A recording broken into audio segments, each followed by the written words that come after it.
my day today started with the UNEA Bureau, and it is essentially during a United Nations Environment Assembly session, the leadership elected from the member states with a president and 12 members who essentially oversee the whole running of the United Nations Environment Assembly.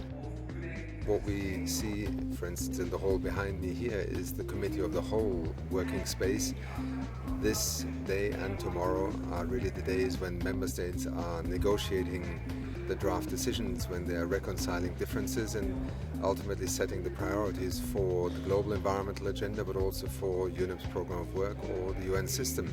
It has been a very, very busy day, but a very productive day. The Committee of the Whole is working.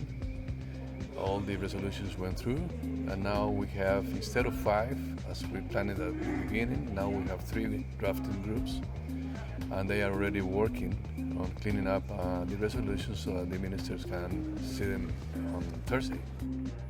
Thanks to the people participating there and the role of as a chair of the Minister of Environment from Barbados, now I can say that we have a draft 0, a beautiful draft 0 as a declaration, and we are hoping that tomorrow during the day we are going to have a draft 1 which is going to be reviewed by myself, and then at the end of the day it's going to be ready for the ministers to look at. What people are agreeing on are those issues that are more global, more universal.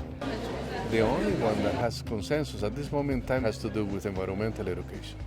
Everybody wants environmental education, and the means to accomplish that, the participation of UNEP in this process, the support to countries on this theme.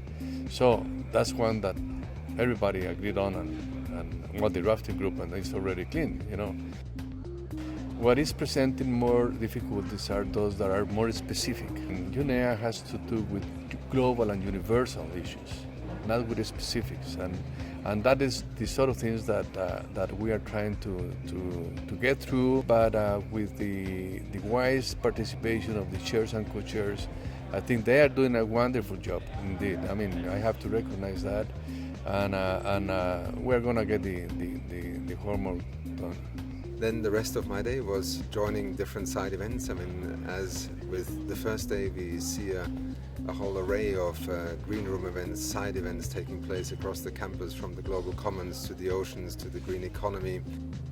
This is also a very common scene, unfortunately, that takes place around the world. And this is a picture from Lima, Peru, just a few kilometers outside the city center. My name is Nicholas Mallos. I serve as the director of the Trash Free Seas program at Ocean Conservancy. My work here is to engage in dialogue and participate in some sessions focused on the issue and increasing issue of plastic waste in our ocean. We know that about 8 million metric tons of plastic now enter the ocean annually. And by 2025, left unabated, we're looking at an ocean that could contain 1 ton of plastic for every 3 tons of finfish.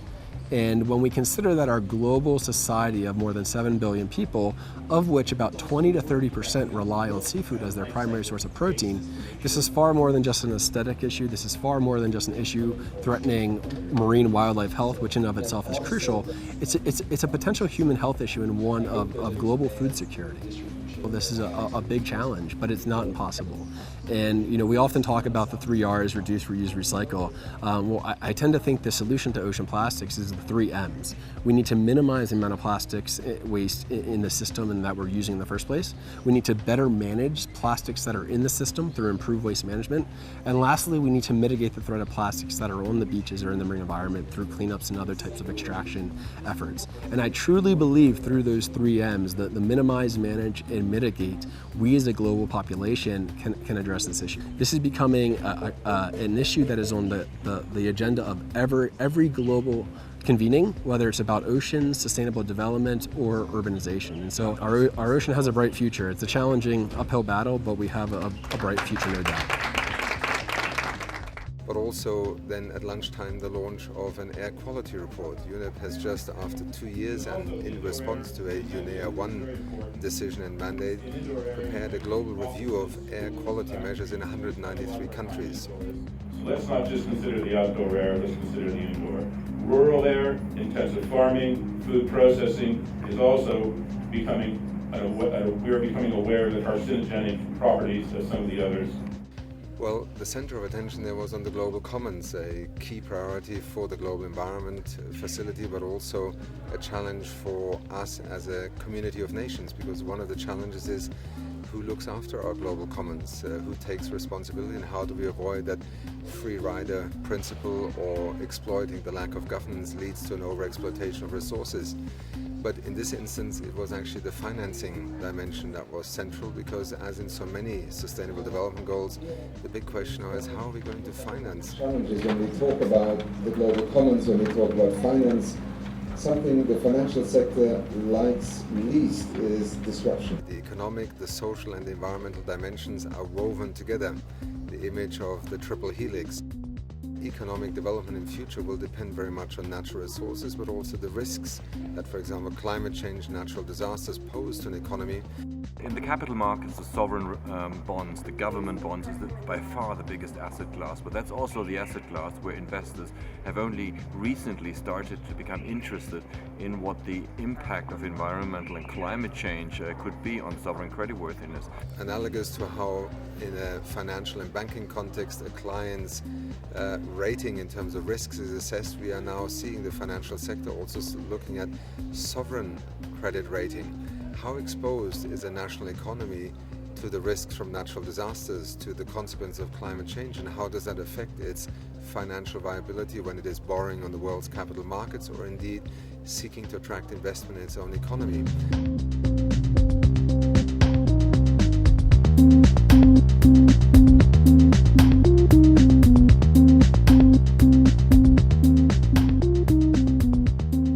Tomorrow is really the hardest working day, because unless the three drafting groups manage to close the remaining brackets that are so often characteristic of our draft documents, we will find ourselves going to late night sessions and perhaps also having disagreements begin to dominate. Part of what the Committee of the Whole is meant to achieve is that we focus on the areas in which we can agree and then are able to resolve our differences. So very heavy workload in the Committee of the Whole. But also tomorrow we begin the symposia on environment and displacement, and also on finance and the environment. So cutting edge practice and experts from all sectors from around the world coming here to Nairobi to look at what is the state of the art, what is the likely trajectory where we're going to move in the future, and hopefully with a lot of valuable outcomes for ministers, but also for many of the civil society and private sector participants here.